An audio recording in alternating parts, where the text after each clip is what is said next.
What's for lunch? Seems like a simple question, right? How about the question, what's in your lunch? I know, this week I was supposed to choose just one particular food item to either help you persuade into getting or to help you steer clear from it. But when I decided to go down the route of helping you steer clear of the foods here at Canyon, I couldn't just pick one. When you find out what's in these foods, it'll be shocking.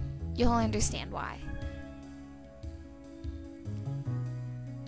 In today's society, fewer and fewer kids are actually bringing their lunches from home, which means more and more children are actually buying their foods here at school, from the vending machines to the lunch ladies in the carts or at the cafeteria. But the truth is, it's not as good as it looks. Here are some of the cold hard facts of just why. With this passing week, I've done my research. I've hit the internet, hit the books, the newspaper articles. I've read up. I've read countless interviews with different doctors going over what really is in these foods that we're feeding our children today, what our schools are allowing to be served to us. What you find is shocking. Here's some real numbers for you. About 53 million students walking into the schools this year in the U.S. Well over 50% of them are buying foods on campus. We've come to find through the researches of MSNBC and Dateline different reports that over 80% of schools here in the U.S. are making less than half of their food there in the kitchens at the school, which leaves the other 50% of the foods to be processed. What's so wrong with processed foods, you might ask?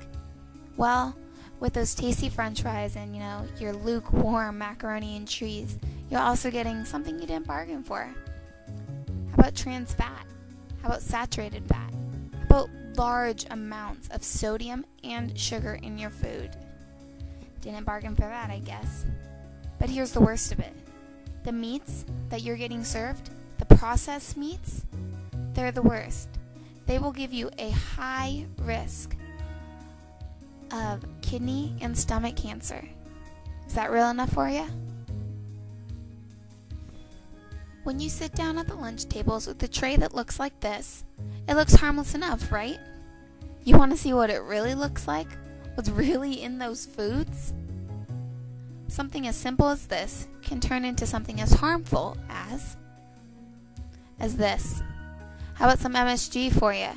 Want some fluoride water? Sounds delicious. How about some genetically altered potatoes? Sounds good, right? Wrong. What is wrong with our society? We cannot get a simple school lunch without risking our health. So recently, the schools and governments behind the schools have been making a big deal about how they are changing school lunches. They're adding fruits, they're adding vegetables, blah, blah, blah. That's supposed to get us off their backs. But it's not, because these fruits and so-called vegetables are canned. And what is a canned fruit or vegetable? Let's go back. It's processed. Processed foods. You may be asking, why is a processed food so bad for you? Well, by definition, processed foods, not real foods. The definition of process is altered or changed. They may be being altered and changed to add preservatives to keep them from spoiling, but that's still a preservative, a chemical in your body.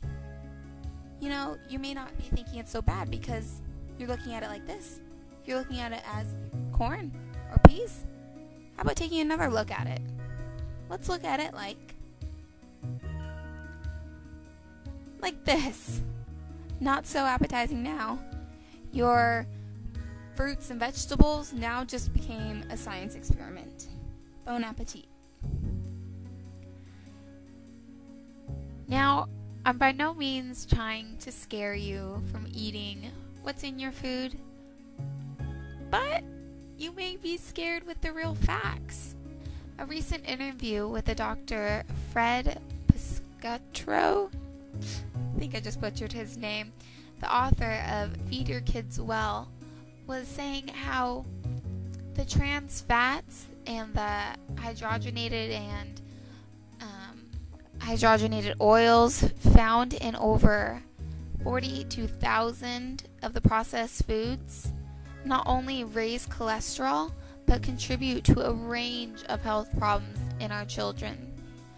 They really run rampant in the competitive foods that children can choose from at your local schools. He was saying how the trans fatty acids lead to heart disease, obesity, and diabetes. They also, if your kid is already ADHD or ADD, good luck. It only increases the symptoms. It may not seem like much. Maybe you think it's never going to happen to you. Not today. But someday it might not just be the doctor that you're having to go see because of this. Instead, you may be looking at this.